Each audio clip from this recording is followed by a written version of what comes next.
السلام عليكم واهلا بيكم في حلقة جديدة على قناة مارفل تيم.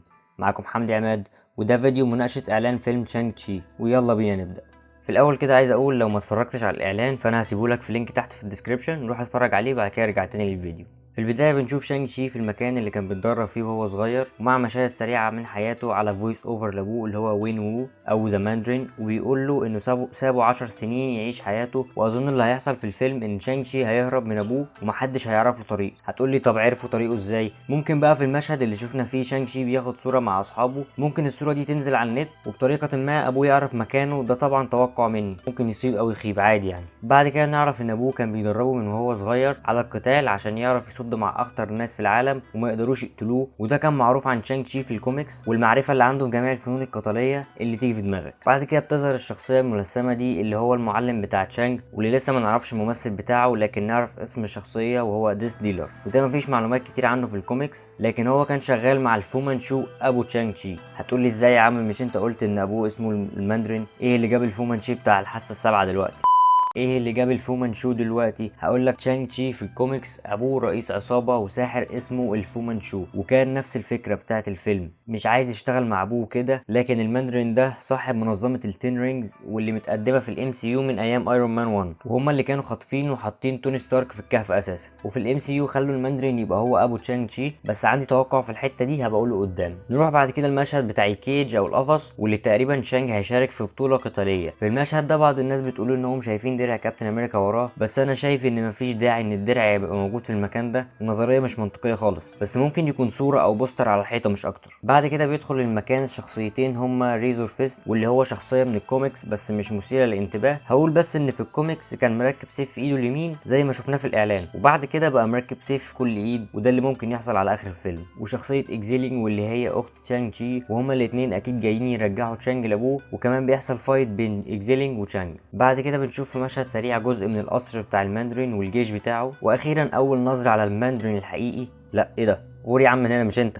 ولا اقولك خليك اللي في الصوره ده لو محدش يعرفه، ده الشخصيه اللي ظهرت في فيلم ايرون مان 3 على اساس انه الماندرين رئيس الجماعه الارهابيه لتين رينجز، لكن في اخر الفيلم بنعرف انه ممثل وعويط اساسا واتقبض عليه خلاص. بس في تكمله قصته ما ظهرتش في فيلم ايرون مان 3، لكن ظهرت في فيلم قصير تبع مارفل واللي هم 5 بالمناسبه، بس ما فيش ناس كتير تعرفهم. المهم الفيلم القصير ده كان اسمه وان شوت اول هيل ذا كينج، ولو انت ما شفتوش الفيلم ده هتلاقيه على اي موقع من بتوع الافلام، لكن انا هقول ايه اللي حصل هنا بشكل سريع. الممثل اللي اسمه تريفور بعد ما دخل السجن وبيتعمل معاه لقاء من قناه معينه في التلفزيون عشان بيعملوا فيلم عن حياته، لكن بيطلع الراجل اللي بيعمل معاه الحلقه من اتباع الماندرين الحقيقي ورايح يهرب تريفور عشان الماندرين عايز يشوف. هنا عندي سؤال، هل هنشوف تريفور تاني وهيظهر في شانغ تشي؟ ممكن، مش بعيده يعني. نرجع تاني ونشوف بقى المره دي الماندرين الحقيقي، وكمان بنشوف 5 حلقات في دراعه، واكيد الخمسه التانيين في الدراع التاني زي ما ظهروا في كذا مشهد في الاعلان. بس عايز اعرفك الفرق اللي حصل في الام سي يو او العالم السينمائي عن الكوميكس. في الكوميكس الماندرين كان شخص عادي، كان شغال مع عصابات صينيه مش معروف له ام ولا اب، وفي مره حصل ثوره في البلد وهو كان بيهرب منها، دخل في كهف عشان يستخبى فيه، لقى جواه حطام سفينه فضائيه، ولقى عند المحرك بتاعها 10 خواتم، وكانوا بيدوا طاقه للمحرك عشان يشتغل. وهنا بنشوف اختلاف، هو التين رينجز كانوا في الكوميكس خواتم فعلا مش حلقات بتتلبس في الدراع. المهم ان بعد ما اخدهم بدا يعرف قوتهم، وكل خاتم ممكن يستخدمه لوحده، وكل خاتم بيدي قوه معينه، وكل واحد له اسم كمان. ونشوف في المشهد ده واللي غالبا هيبقى فلاش باك لاحداث حصلت في الماضي، ونشوف تاثير التين رينجز على ايد الماندرين، وتقريبا دي حرب حصلت بين جماعتين، واحده لابسين اسود واللي هما تبع الماندرين، والتانيين لابسين احمر. هبقى اربط النقطه دي بالجزء بتاع ابو تشانغ تشي في الكوميكس قدام. بنشوف في مشهد سريع الماندرين واقف بيبص للحيطه قبل ما تخرج منها ميه، في مشهد مش مفهوم قوي، بس دي تقريبا واحده من قوى الحلقات. لكن قبل ما الميه بتخرج بيظهر صوره تنين على الحيطه، ده ممكن يكون ريفرنس للتنين فينج فانج فوم اللي ظهر في الكوميكس واللي ايقظوا الماندرين من تحت جبل وبقى بيطيع اوامره. وكمان في تسريب لمجسمات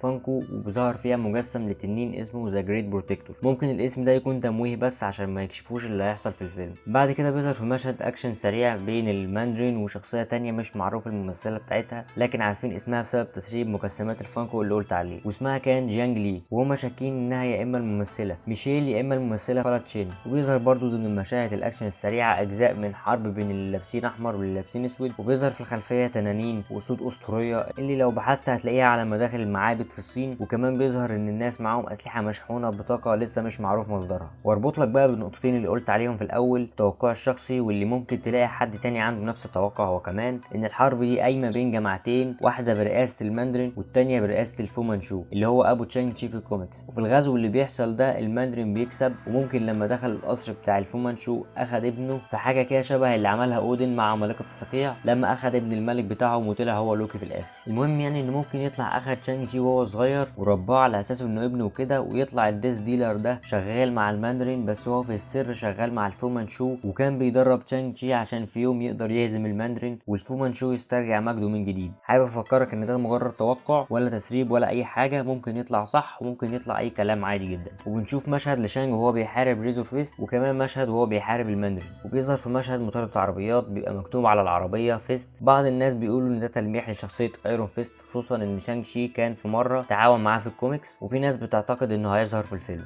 وبس كده، ده كل اللي لقيته في الاعلان، واشوفكم الحلقه الجايه. سلام.